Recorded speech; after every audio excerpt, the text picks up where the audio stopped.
Imaginons la France d'après. On peut tous imaginer.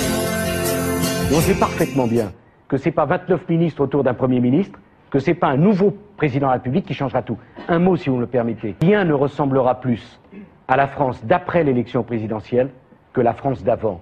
Et j'aimerais que nous apprenions à voir la politique modeste. On ne viendra pas à la privatisation. C'est clair, simple et net.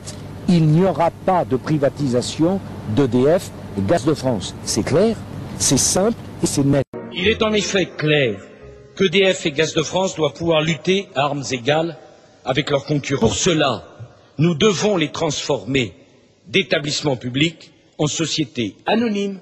Et s'agissant de l'immigration, je veux aussi que les choses soient claires. Je n'ai jamais été, Christine O'Krent, pour l'immigration zéro. Il faut déclarer comme objectif le quota zéro d'immigration. Et cela sans que nous n'ayons de leçons de racisme à recevoir de personne. La jurisprudence du Conseil d'État est précise. Pas de signes ostentatoires. Et Saint-Esprit descende sur ce bateau et son équipage. Amen.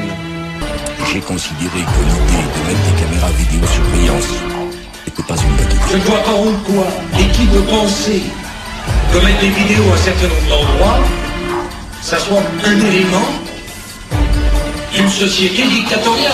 Fin 2005, les 330 salariés sont en colère. Leur cible numéro 1, Nicolas Sarkozy. Ils viennent d'apprendre que le ministère de l'Intérieur a choisi Auberture, une société privée pour fabriquer les nouveaux passeports français.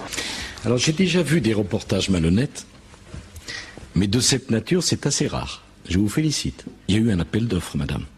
C'est justement cet appel d'offres qui n'avait pas lieu d'être.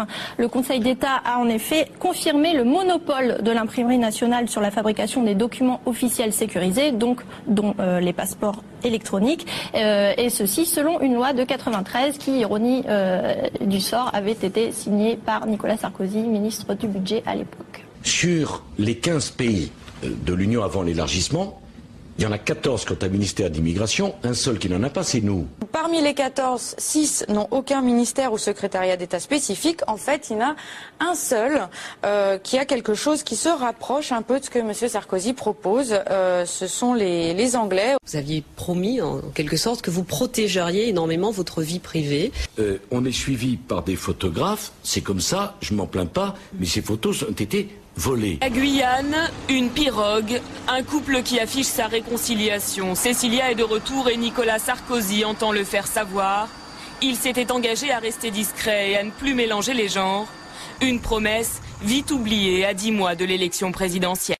Étudiant en droit, Nicolas Sarkozy trouve des petits boulots, un épisode que ses amis politiques adorent mettre en avant. Tous les mômes de Neuilly vont pas bosser chez le fleuriste le week-end ou chez le glacier pour se payer leurs études. Aujourd'hui, ce mythe de Nicolas travaillant pour payer ses études fait un peu sourire sa maman. Il vivait dans un hôtel particulier dans le 17e avec un grand-père chirurgien et une mère avocat. C'était tout de même pas l'horreur. Dans le cours le plus chic de Paris, c'était pas vraiment le drame, hein. Faut pas exagérer.